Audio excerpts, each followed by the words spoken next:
E kinde mang'anyo ma laktache donjo odiechieng' mar ariyo kawuono, jotuo mochando nyalo koso kuonde mag yude thieth. Tok riwruok mar osiptande mag ji giwegi lando ni machiegni ni gibiro chungo kawo okumba mar thieth mar NHIF kaluwore gi gope mathoth mapok ochulgi.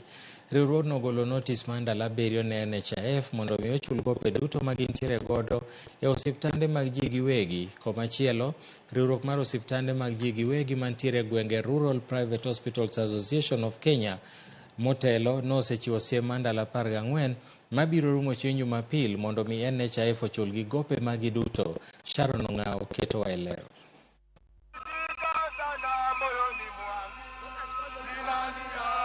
Pek mar ng'anyo mag lakteche madhi nyime nyalo medo dhulore bang' riwruok mochung'ne ute thieth mag ji giwegi lando ni gibiro chungo thieth ne jotuo matiyo kod okumba mar thieth mar NHIF.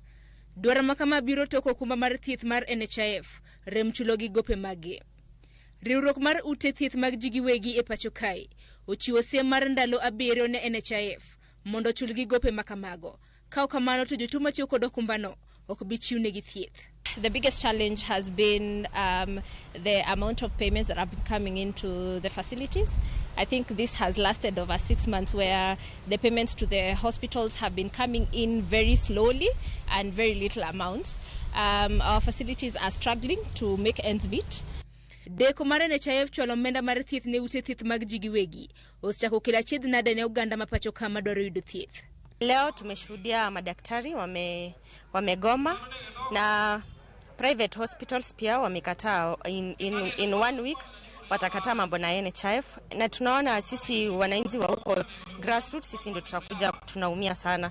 NHIF wamekataa, sasa Sauli hawajalipwa na hao wamesema lazima pesa, kama mtu hana pesa ya kutibiwa ni hivyo, na hizi NHIF cards zilikuwa zinatusaidia. Milome makamano chal kamane riwruok mar osiptende mag ji giwegi mantiere gwenge nosechiwo motelo mabiro rumo chieng' Jumapil mar jumane.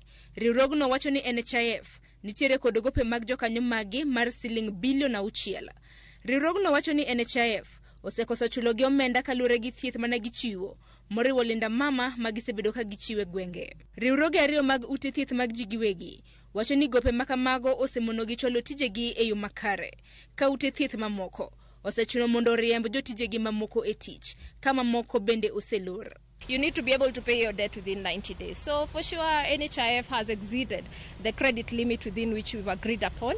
So essentially, going forward, when the deadline reaches, if you have not gotten into an agreement with NHIF and payment has not come out, our members will not be able to serve NHIF beneficiaries, and so those patients will be able to only access services if they are paying cash. Hospitals don't operate on goodwill. Hospitals operate on real cash flow.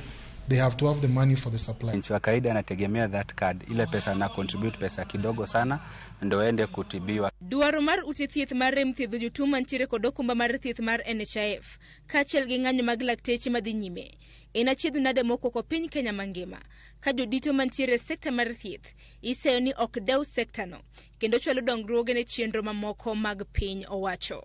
Sharon Ong'ao, Ramogi TV.